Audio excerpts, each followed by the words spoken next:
High, good morning. সকালবেলা আমি বসে পড়েছি চিনির সাথে আড্ডা দিতে।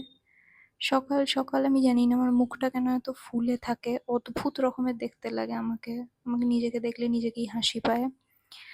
বাট এনিওয়েজ, তারপর ফ্রেশ হয়ে বসে পড়লাম ব্রেকফাস্ট করতে। ব্রেকফাস্টে ছিল ওটস আর ড্রাই ফ্রুটস। ড্রাই ফ্রুটসগুলো মিশিয়ে নিলাম ভালো করে।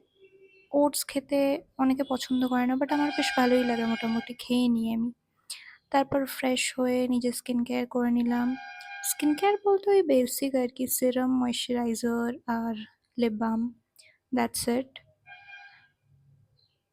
তারপরে আমি বসে গেলাম লাঞ্চ করতে। লাঞ্চে আজকে অনেক কিছু ছিল, সয়াবিন ছিল, ডিম ছিল। তারপর বিকেলের দিকে মা একটা তরমুজ কেটে দিয়েছিল। গ্রীষ্মকালের এই জিনিসটাই আমার সব থেকে বেশি ভালো লাগে, ফল। তারপর আবার ডিনার করে নিলাম। ডিনারে ছিল রাইস অ্যান্ড চিকেনের পাতলা ঝোল। So that's it.